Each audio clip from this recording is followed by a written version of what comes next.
Alright, so I want to begin explaining the premise of what I'm about to do.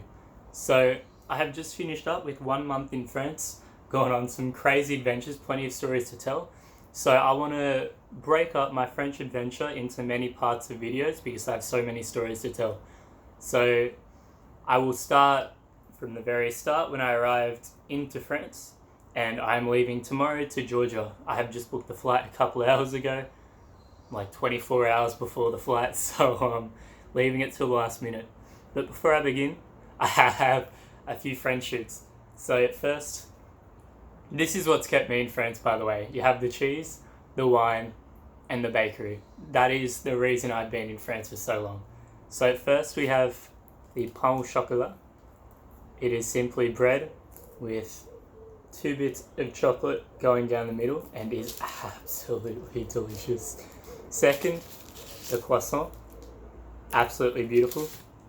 And third, the pain au raisin, something like that. And they are extremely cheap and extremely filling, so I've been living off the bakery while I've been in France. And behind me we have Kotence, cheeky ukulele, got in Bulgaria, Bulgarian name. Alright, so I'll start with the very start. I leave Bulgaria and I fly into Paris-Beauvais Airport. Now, immediately, I did not fly into Paris. Paris-Beauvais Airport is not in Paris. I arrive, I check the map, and it is like 80 kilometers away. Now, I'm thinking, what a stitch up, right?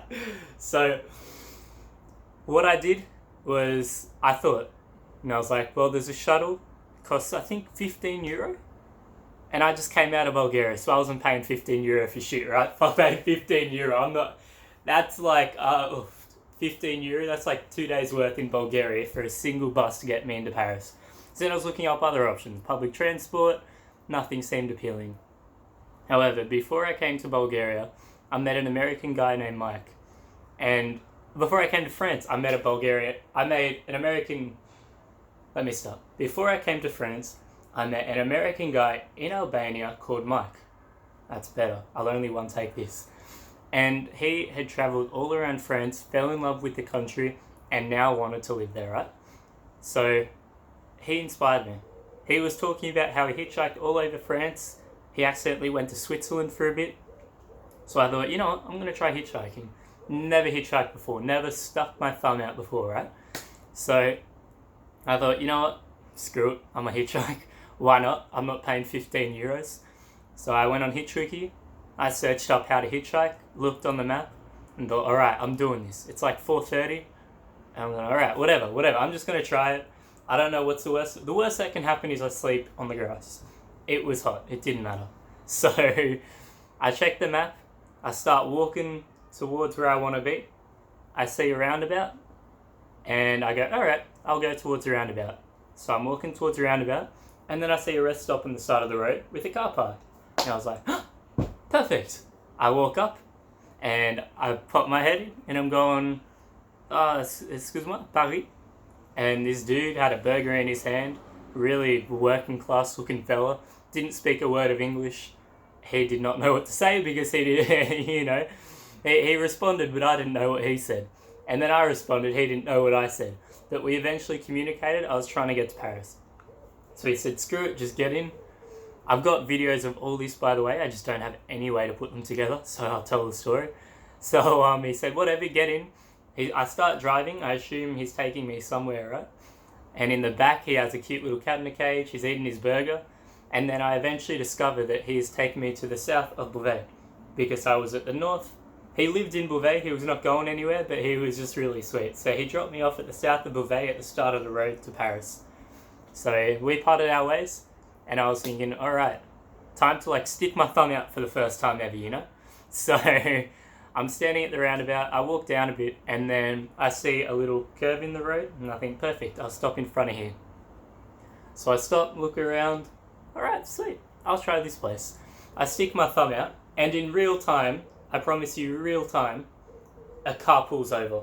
From the moment I stuck my thumb out, right now, to the moment I said a car pulled over, that is how quickly it happened. I was gobsmacked. Oh my god, it was that easy. So I run over to the car, full enthusiasm. It's an older couple, they speak really no English either. So they took me over to the next village. So I'm in the middle of the village, 10-minute walk to the edge, stick my thumb out. And this one was a bit tricky. I think I waited 7 minutes for this one. Car stops. It's a guy, he's a driving teacher, and he spoke quite good English, so I was very happy about that. We talked, we learned, he was very happy. He told me I was very enthusiastic, which I was excited as hell. Get in the car, and I am beaming. So we are talking, he's explaining his job, I'm explaining Australia, English, and all that good stuff, right? So I am at the height of enthusiasm right now. He drops me off at another village, and it's starting to get a bit late. I think it's around 7 o'clock around maybe, I think. Yeah, so I checked the sunsets at 9:30, so I still had a bit, but I'd never hitchhiked. I was looking at the distance and I was starting to get a bit worried that I wouldn't make it. But like, I was committed. So I pitched myself up at the end of a roundabout, stick my thumb out, literally the second car to pass me stops. Oh my god! I sprinted towards it. Another fella, I can't remember this one very well, it was a month ago, but this one wasn't very significant, just full of energy, beaming, they didn't speak much English. So next village, bam, I'm at the next village, stick my thumb out, waited no more than 5 minutes and another car stops. So I've never hitchhiked before, and I did not wait more than 7 minutes so far, and I'm at my 4th ride, right? So I am beaming at the moment. Chuck my bag in. Oh my god, how's it going? I've never hitchhiked. First time in France. How are you doing? All the good stuff. And then it turns out he's going to one of the outermost suburbs from Paris. And he was telling me, you pretty much won't have luck getting any further in. It's all suburbs from here. However, he was going to take me to a train station and help me there. And that train station will go 10 minutes away from where I'm staying, where I am now actually. And I was, oh my god, I'm not going to have to walk like 10 kilometers to get there. That's brilliant. So we got off, he helped me out, he was like, cheers man, I love your enthusiasm, you've been great. I'm like, no man, you've been great, I get on the train, I'm like, my mind's racing, I'm going, oh my god, I can't believe I hitchhiked, it was so easy, everyone was so friendly, I'm going to Paris now, you know what I mean? So I get off and I get lost in the train station. It was very big, lots of stairs, I had no idea where I was going. Like a labyrinth, it was winding. I'd take one turn and there was more turns. I knew sortie was exit, so I'd go there, but then it'd take me to another train and I'm like, what is going on? I've got my bag, I'm looking around, and then I go up some stairs and bam, daylight. Big roundabout, Place de la Nation. It was, wow, I was amazed. I was like, oh my god, I'm in Paris, So I've made it to Paris. I'm finally in Paris. I look at the map and I begin to walk to the apartment complex, housing complex, I don't know. But so I make it there, I look at the door, I check the text message from Amundi, and I put in the code. Sweet, I'm in. So then there's another door. So I'm at the second door, and I don't have a code for this one. So I'm kind of just standing there, people are constantly passing me, bonjour, bonjour, leaving the apartment. I was like, everyone's so friendly here. And then I'm there, and then a younger girl comes, and she's like, hello, and I'm like, hey, do you English? And she's like, oh yeah, English. She spoke very good English. And she was like, do you want me to let you in? And I was thinking, I guess. I don't know the way once I'm in, but, why not, I guess. Because I was meant to ring the bell to the apartment and have her unlock the door and show me down. But, I was like, I guess I can figure it out. I don't know. So I get through the second door, walking upstairs, and she's like, so do you know where to go? And I'm like, nah, not really, actually. And she's like, how about you come inside for coffee? Something, why not? So already, the stereotype is Parisians are really stuck up, rude, don't want anything to do with you. And already, I've been invited in for coffee, right? So I go up, and then I'm walking to the apartment. We walk by two neighbours sitting. They're like, bonjour. We're like, oh, bonjour. I'm thinking, damn, everything's so friendly here, you know? So we go up inside. I do not want coffee because I'm so tired, so... But we chat for like an hour or two, I think.